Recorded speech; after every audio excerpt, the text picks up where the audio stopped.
Good afternoon, everyone, and welcome to the World Bank's Pavilion, where we will be launching today. We will be talking about hydrogen and how we are launching our Hydrogen for Development initiative.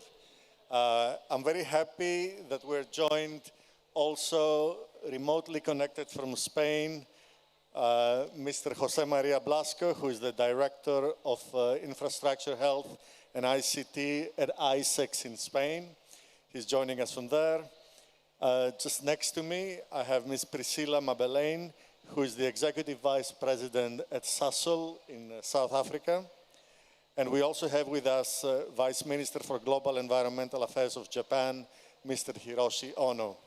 And hopefully later in this event, we will be joined by the Minister of Energy of Chile. So what we're doing today is we will be focusing on hydrogen and how the World Bank Group sees hydrogen as an opportunity to really advance the energy transition globally, but especially, of course, in the countries where we are active. So the reason we're putting this initiative together is based on the experience we had several years ago with putting together a partnership to promote modern electricity storage and batteries. About 7 years ago, we made an announcement that we would promote the knowledge for batteries. We will do feasibility studies for several of the countries where we work in. And we committed at that time that we will invest from the World Bank Group about $2 billion to promote modern battery energy storage systems in the developing world. We started that initiative through our Energy Sector Management Assistance Program, with support from several of our donors, the UK, Japan, the European Union, Germany, and many others. And 7 years later, we have managed to hit all our targets. We have indeed committed in projects about 2,000 megawatts of battery energy storage, and we have significantly advanced knowledge and understanding of how battery storage fits in modern energy systems and how it can accelerate the adoption of wind and solar. So in this COP, and we have heard this in many, many different events throughout these last few days, we see an increased awareness and a lot of demand for many of the client countries of the World Bank for hydrogen and low carbon hydrogen, green hydrogen, low carbon hydrogen. Increasingly, there is an understanding that hydrogen is an energy vector. It can be the fuel that will really replace a lot of the fossil fuels that have a role in transportation, they have a role in dealing with what we call the hard-to-abate sectors, aviation potentially, shipping, and also clean up the production of steel with direct reduction of iron. So in many of the countries where we work, we've been getting a lot of questions about hydrogen. So we decided to put together another partnership like we did several years ago with batteries. And this partnership is launched today called Hydrogen for Development. We will be doing essentially three main things. And we follow the playbook that we used when we promoted the Energy Storage Partnership. Our first area of focus is going to be knowledge.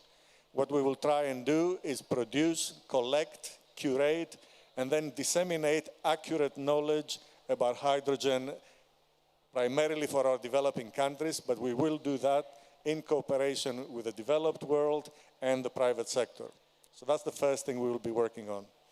The second area of focus will be to help countries to develop their strategies and roadmaps on how to introduce hydrogen for decarbonization in their own systems, but in many occasions, and we see tremendous interest on that, on how they can use hydrogen as the fuel that will allow them to trade renewable energy produced in their countries with the world.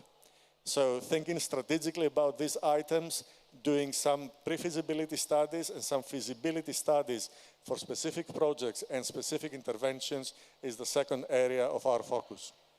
And then looking forward, we will be trying to mobilize, we're thinking at this stage, $2 to $3 billion of the World Bank's financing that in turn will be blended with financing from the climate investment funds and other sources of concessional climate financing that will then leverage significantly more investment from the private sector. And again, if there's one thing that we have seen and is happening in this COP27 is a strong interest from the private sector to invest in the developing world for clean energy and for the production of green hydrogen that can then over time be traded globally. So this is a tremendous opportunity, and in the World Bank, we really do see green hydrogen as an important element that will help the whole world to get into the net zero transition scenarios. We see it as an essential component of this, and this is why we're launching the partnership today. So with this, I will now turn to our panel. I gave you a small introduction about what we're planning to do, and I would like maybe to start with José María, who is connecting remotely and therefore gets priority for us here. And let me first of all say, José María, that the government of Spain provided some initial support to the Energy Sector Management Assistance Program a while back. And with that support, we produced the first report a couple of years ago on hydrogen for developing countries. So thank you for that. So let me ask you now, since the release of Spain's hydrogen roadmap in October 2020, and drawing from the experience that your country has gained in implementing low-carbon hydrogen projects, what are the lessons that you feel you have learned in Spain? What is it that you feel can be shared with other countries as they move forward in thinking about how to introduce low-carbon hydrogen into their energy systems and as they think for their industrial development?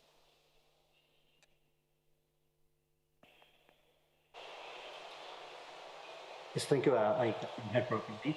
Thank you very much for, first of all, for the invitation to be here today with this high-level panel in COP27. It is a pleasure. And let me just start by sharing with you that the question is very convenient in the sense that thanks to the dynamism of the sector of the green hydrogen and how emerging is the green hydrogen industry in all the world, I think that every country is a developing country in sense of working on green hydrogen. So any comparison between different countries is very useful for any country in the world that is committed with the green hydrogen future. The first learning by Spain is that we had to have a national plan for green hydrogen, and we created that in October 2020. It was explained by the moderator. And what is included in this plan? Just a very brief 30 seconds for explaining what do we have there. We, accordingly to the European Commission, Spain will be the hub in Europe for green hydrogen. It's we are proud of that, and it's a very interesting challenge for us. 55% of the generation of green hydrogen in Europe will be produced from Spain. We have a plan for the creation in 2030 of 10 gigawatts plants for generating green hydrogen in Spanish territory. But also in terms of capacity of electrolyzers, we will have 72 gigabytes in this capacity for electrolyzers in 2030. And 25% of the industrial consumption in Spain will come from green hydrogen. This is the commitment in our agenda, in our roadmap on green hydrogen. We have also some other application for mobility, but it is not focused on mobility, it's more focused on industrial application of the green hydrogen. And regarding our learnings, the first one is that we have to believe, a country has to believe in green hydrogen, in how important the green hydrogen will be for the energy mix of the different countries, and we will propose new uses of the renewable energies that will be very important for the energy mixes, and also how important is green hydrogen for getting the carbon neutrality of countries as soon as possible. So this is the first thing, is belief, not only the public sector, but also private companies and also the citizenship. The second learning could be commitment. Commitment is very important, both from the public sector and the private sector. The idea of our plan is to co-invest the private sector and the public sector in different projects. So it's very important to work together from the very beginning. In Spain, there is a private national association of hydrogen that is now focused on the development of green hydrogen in our country. And it's very important the way that this association is working with the public sector. Apart from having a green hydrogen roadmap, we needed to have it in detail. So we created what is called in Spain PERTE. By PERTE, we understand strategic plans for different sectors. The Spanish government created a particular national strategic plan for green hydrogen, with a quite interesting amount of money to be invested by the public sector to catalyze also some private investment on the projects that will be approved by one. But for example, the case that the European Commission approved 7 projects in Spain, in Spanish territory, for the following months for the creation of different capacities and installations on green hydrogen. So we received the approval by the European Union, and one by one we created the different short list of projects that will create these 10 gigawatts and the 7.2 gigawatts in electrolysis capacity. Also very important, we understood that in Europe, the next generation funds, the funds that are coming from the European Union in the post-pandemic situation are very, very important for us. I think that these next generation funds that we are using for co-investing in this project can be similar to the role of the multilateral financing on the developing countries. So that's why I can share this comparison with you. It's very important also our learning to create intermediate objectives. So we have the objective for 2030, but for 2024, there is a commitment in the plan of having already ongoing 600 megawatts on production on green hydrogen. And that is why the different projects that we are approving and we are building, they are contributing to this 600 megawatts that we will have by mid-2024 in Spain. It's also very important the learning about how the composition of the projects is. In most of these projects, we have a big company. It can be a Spanish company. I don't know, I can share some with you, like Acciona, like Iberdrola, like Repsol, but also some foreign companies are collaborating and investing in the program in Spain, like the Portuguese EDP. And there are contracts that are linked to the production of this green hydrogen. So there are private clients that are buying in advance, if I can say that, the green fertilizers or the methanol or the green products that are being providing after the production of this green hydrogen in the different plants. And also, finally, 2 more ideas, 2 more learnings. It's very important to be focused on some particular sectors within the industrial activity of an economy. Not all the activities in the industry are going to move at the same speed in terms of the application of green hydrogen. So it's very important to identify which subsectors in the industrial activity of each country could have sooner the green hydrogen cheaper than the green hydrogen on other ways of creating the energy. And finally, cooperation. It's another learning. The last learning from Spain that I want to share today is cooperation, collaboration with other countries. Green hydrogen is not something of importing, exporting. It's collaborating between different countries. Countries will be potential exporters of green hydrogen or potential importers of green hydrogen. By the case, the collaboration, and there are fields for collaboration with all kinds of different countries. We are collaborating from Spain now in a commercial level already with Australia, with Korea, with Japan, with the States, but also with Namibia, with Paraguay. So there are different variety of countries in which the collaboration on green hydrogen is possible. Thank you very much, José María, for sharing with us how you've been doing things in Spain.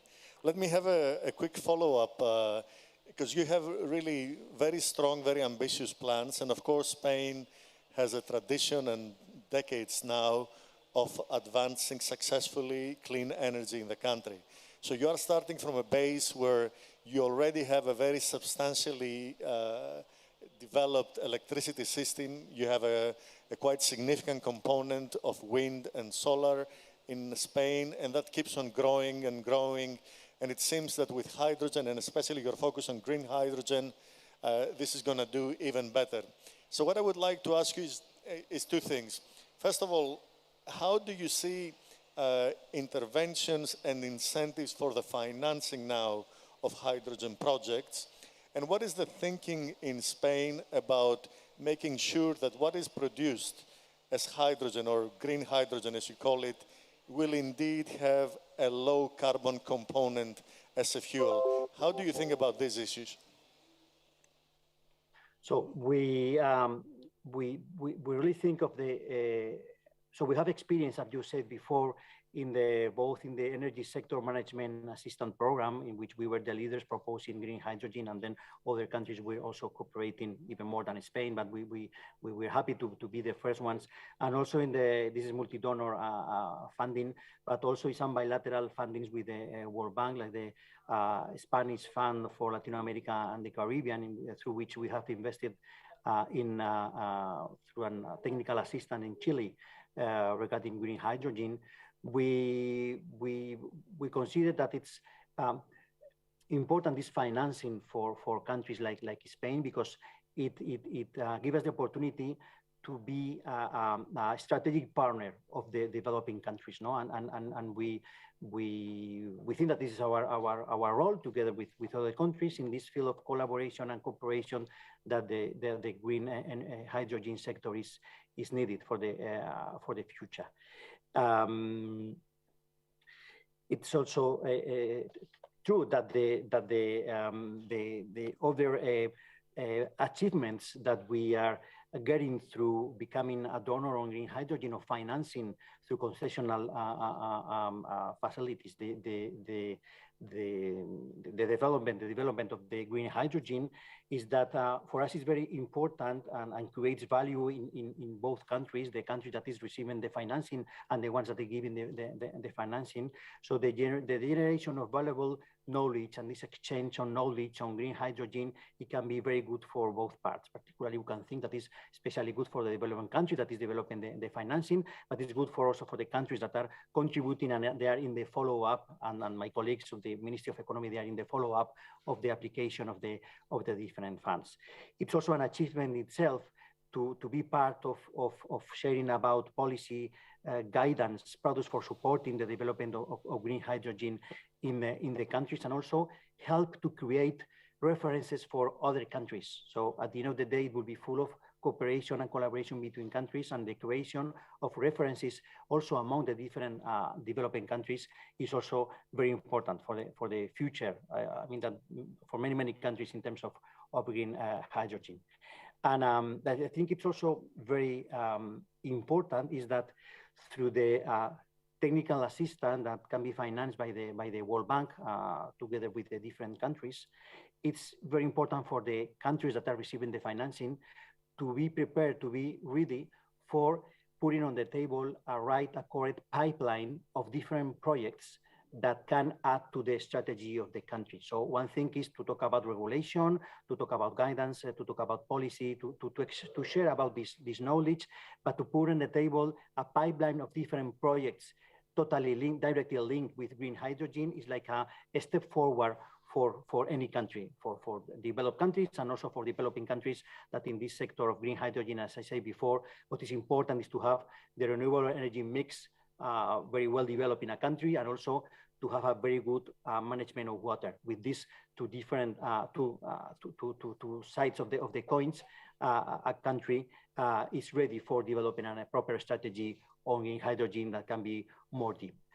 So yes, this is my idea, and also the achievement was just to collaborate with developing countries in some future sector as the green hydrogen is an achievement itself for a donor, and also for a country that it's open to collaborate in many other different fields.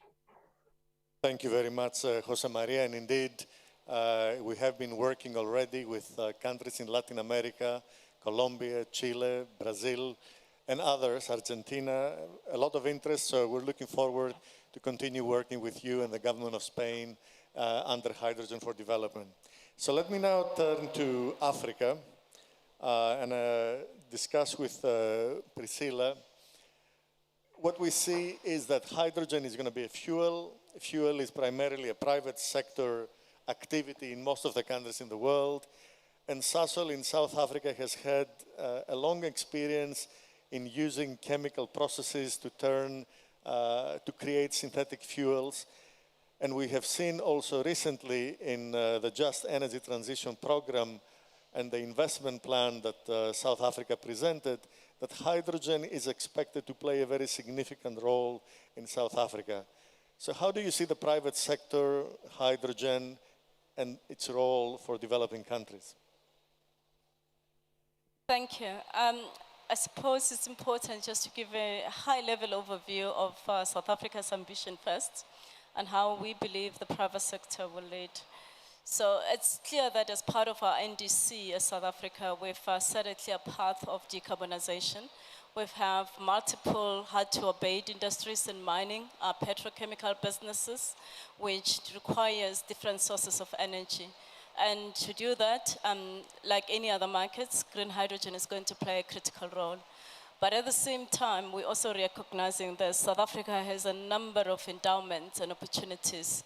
So when you look at the combination of wind and solar, particularly along the coastal region, they are highly competitive to a number of countries that are positioned for hydrogen production hubs. At the same time, we have a very solid, a sizable land and water and access to that, which will enable us to develop green hydrogen at scale. And I think thirdly, we are the biggest producer and exporter of platinum group metals, and that gives us an opportunity again to beneficiate our minerals and be able to export. And lastly, I've already mentioned Sasol, which is our heart. We've been in existence for 7 decades. We operate in 22 countries. At the heart of our development is our Fischer-Tropsch technology, which is agnostic to feedstock. Currently, we use coal. We'll decarbonize and use gas in other markets. Over time, our intention is to move through to hydrogen at scale, including low carbon source. So to do that, we are looking at how do we make sure that we can incubate the local market to ensure that with the developments globally, particularly the carbon border tax adjustment, that South Africa can remain competitive.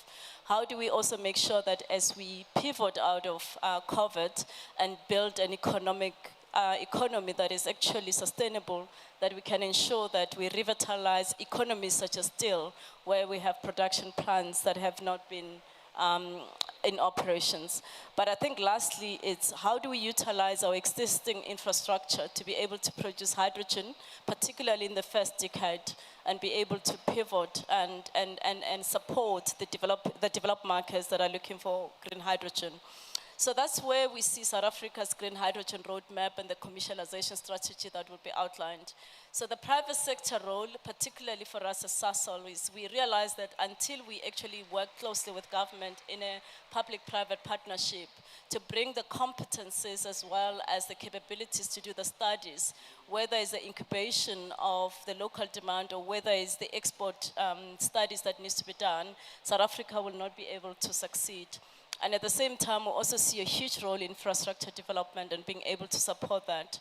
So as Sasol, we've set ourselves a clear mission is to lead the energy transition in Southern Africa. We are already investing in 2 prime projects which are catalytic for the country. In the Northern Cape, it's a project that has a potential of 40 gigawatt over time, which could even go beyond that. We are busy with a feasibility study for that. The second one is in Saldanha, is an existing port. It has 3 advantages. The first advantage is around the fact that we are partnering with ArcelorMittal Southern Africa to revitalize our green industry, so it's got a local incubation. And then we're also looking at green ammonia for export and for fertilizers. And yet we're looking at shipping as well, because we are the tip of the continent. We are actually capturing trade flows between different continents, and that gives us a huge opportunity for that. So those are some of the catalytic projects we are looking at.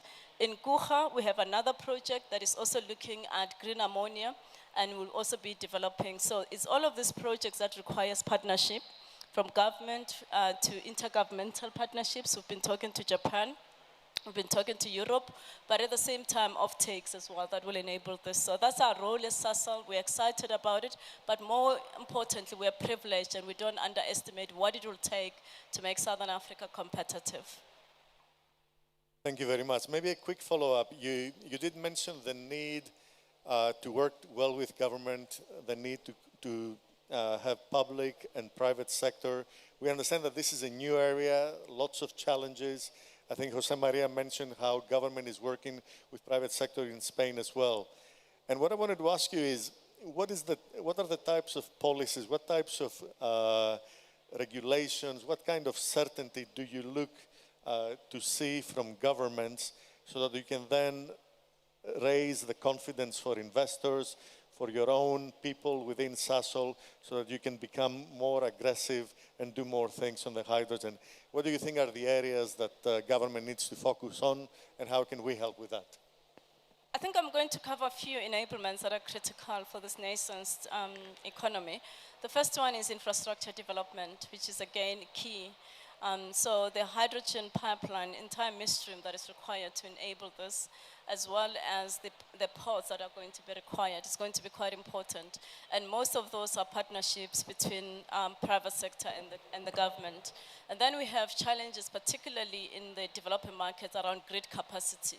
How do we ensure that we accelerate in the development of grid at scale to be able to unlock the value proposition? So that's one key element for us.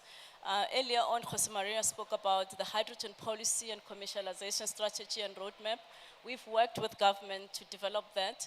The next key element of that is what are the standards and policies that we need to put in place, including licensing conditions that will enable us to be able to tap into the different geographies and accelerate this at scale. So that's one area where we are partnering with government. But for us, fundamentally, the studies are going to require, especially in the next decade and a decade and a half, offtakes and incentives to make them economically viable. And this is where we see a big role of our partners. So the Just Energy Transition Plan is a good start, but is a drop in an ocean. So how do we make sure that with our partnership, whether it's Japan, Europe, that we start thinking about what are the offtakes opportunities that will ensure that African markets, which have a huge risk in terms of funding, and a premium that we have to pay from a cost of funding is not going to make us competitive to some of the markets like Australia. So how do we work together with government to ensure that through the intergovernmental relationships, we can put platforms that will enable South Africa to tap into better funding and offtake support? And if we get that right, it will be important. And I think lastly, we should not underestimate the social economic impact of this transition and the skill set that are going to be required. And as Sasol, we are good at working with partners, we're incubating different technologies, but we have a huge challenge in Africa around unemployment. We've got the youth, which is an asset, but how do we develop them to be competitively advantaged, as a competitive advantage for us, so that we can accelerate going forward? And those are the partnerships that we are working on with government and other governments globally as well. Thank you very much, Priscilla, and I appreciate the need for government policies and intergovernmental cooperation, and see how we can provide confidence that there is demand and secure offtakes. So let me now come to Hiroshi Ono, the Vice Minister for Global Environmental Affairs of Japan. And of course, the Japanese government has set very ambitious goals for a carbon neutral future and to enhance its energy security by using low carbon hydrogen increasingly in the energy mix. And of course, Japanese companies are pioneering the transition from fossil fuels to low carbon hydrogen in heavy industries, in power and transport sectors. And here we have seen technologies to use hydrogen, and of course, Japanese companies are among the leaders in the world on using hydrogen for transportation and many applications.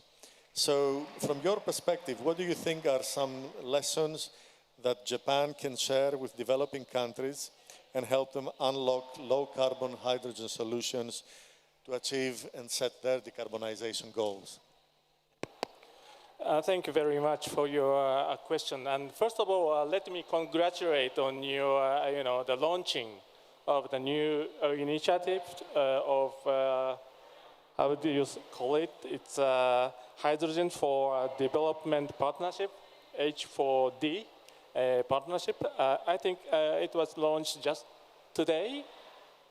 Congratulations. And I've heard that there are 3 pillars of kind of production and the collection and the distribution of hydrogen, one first pillar, and the strategy development, roadmap development in developing countries as a second pillar, and third pillar is resource and mobilization of finance issues. I think all of those pillars are quite relevant to the, the policy development and international cooperation which Japanese government is advancing. So we are very much looking forward to collaborating with this new initiative. And so in your question, it is quite right that when we develop a long-term strategies towards the climate neutrality by 2050, we came to realize that the usage of green and low-carbon hydrogen is crucial elements of our long-term strategies, because we have a lot of heavy industries like iron and steel, chemical, and others. So that it is crucial for decarbonize those hard-to-abate industry sectors by using the green and low-carbon hydrogen. So it is the innovation and the usage, production and usage of green and low-carbon hydrogen is one of the central pillars of our low-carbon long-term strategies.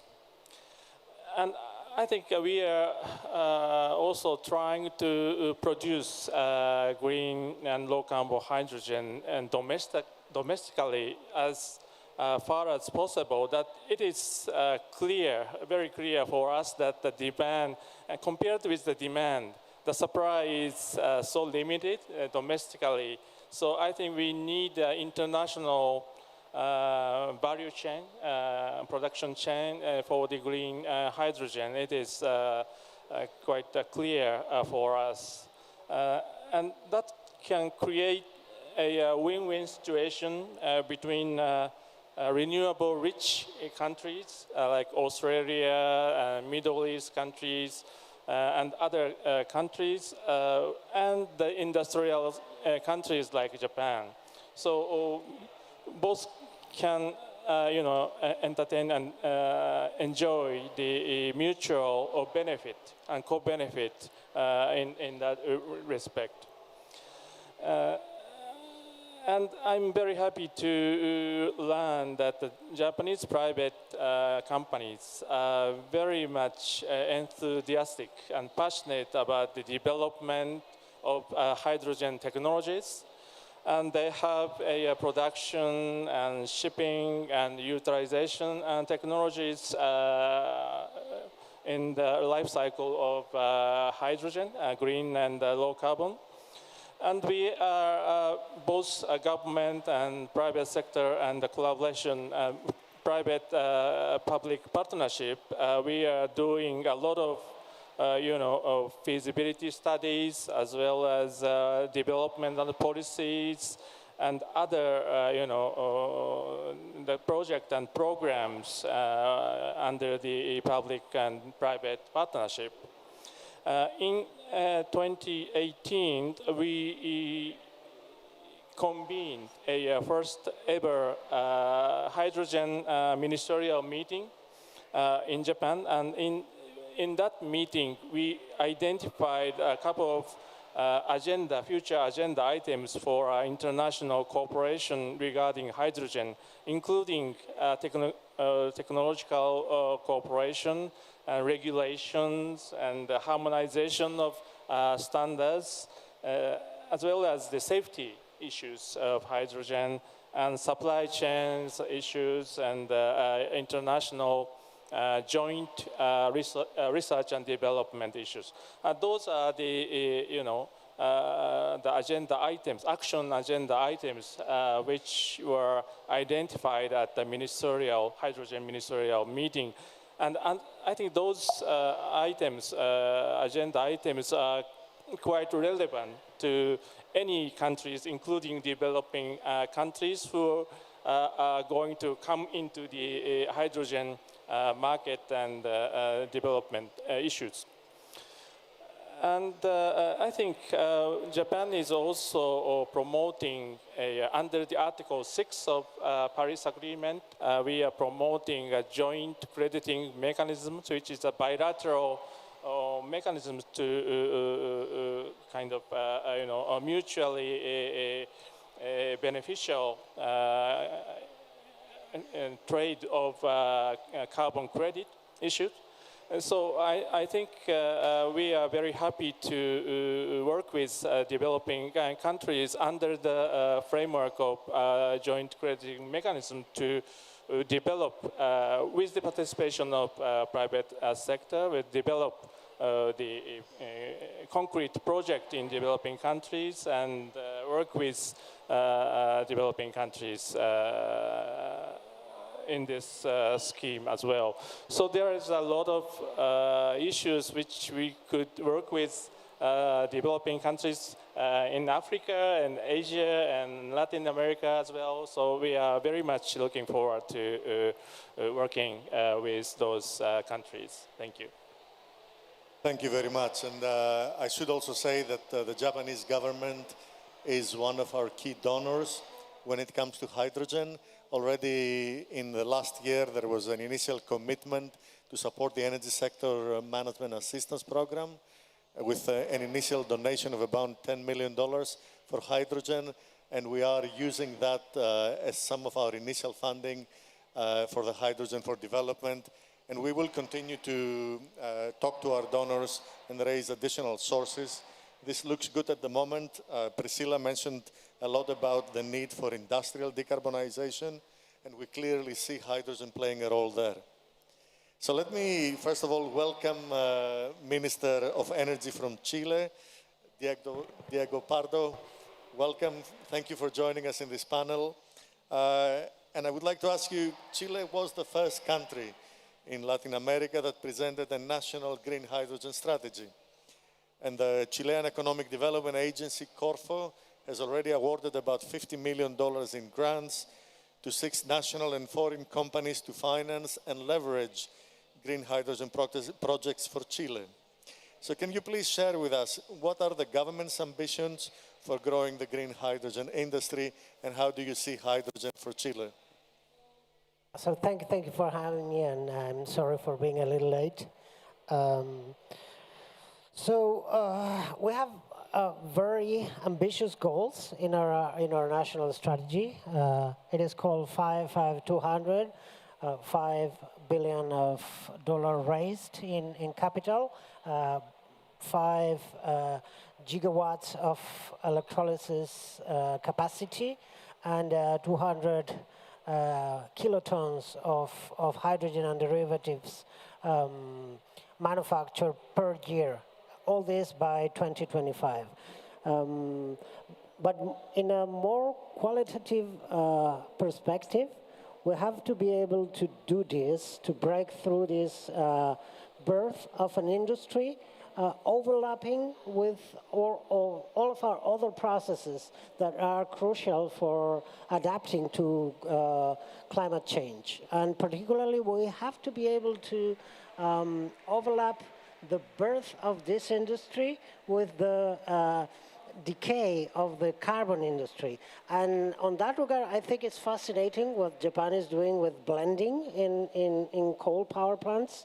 I think it's something that show us a very smart way of not just shutting down power plants and get rid of all those industrial jobs, but by blending and increasing the I don't know if you guys know what Japan is doing, because I don't know if Hiroshi was explain it, but if I understand correctly, you are increasing the amount of green ammonia you're putting in the mix for coal power plants.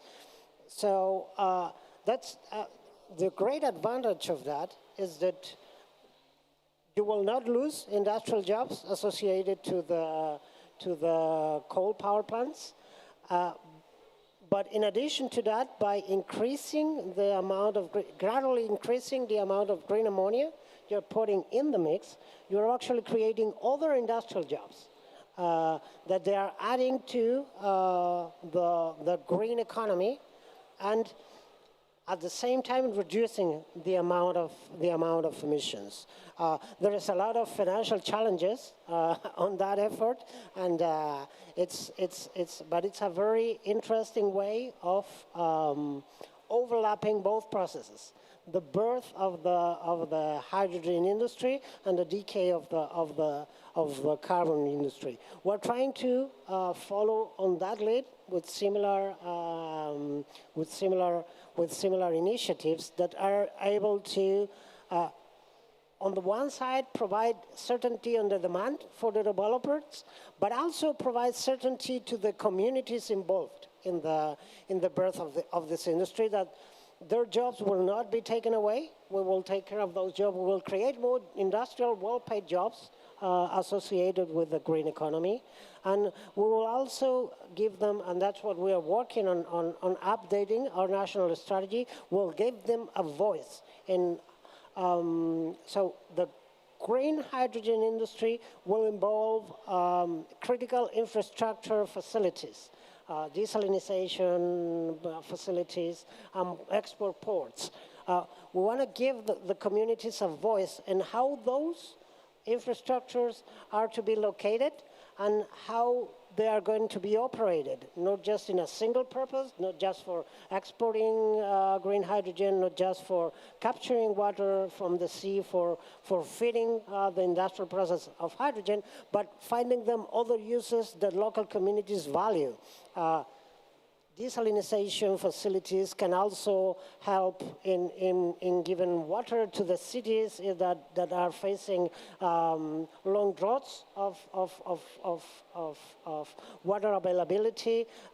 They can also help to bring water to agricultural processes that are facing challenges through climate change. And ports, they can also have a multi function. They just not help to export hydrogen, but they can serve other purposes. So we want to lead in Japan example of overlapping these two industrial processes that are happening at the same time, and not only provide certainty to the developers that the demand will be there, but also provide certainty to the communities that we are on their side, and we will take care of their insecurities in order to help them in this transition. Thank you very much, and I really appreciate how you bringing together the role of the communities. How do we make sure that we build the right consensus? And that was also raised by Priscillah about how we do it in Africa. So we're coming, unfortunately, to the end of our session. And again, I'm very happy to say that we are launching, already we launched it in Bali a few hours ago under the G20. Our president announced it. And we're having this event also now in Africa. So, and this is a panel that has representatives from Europe, the Americas, Asia, and Africa. So this is how we hope that this Hydrogen for Development partnership will move on. I appreciate very much your participation in this event and the will to collaborate and exchange experiences and knowledge as we go forward. So thank you all very much. Again, the World Bank is proud to be partnering with you, and we're looking forward to work together and move fast and develop hydrogen for development. Thank you all very much. Thank you.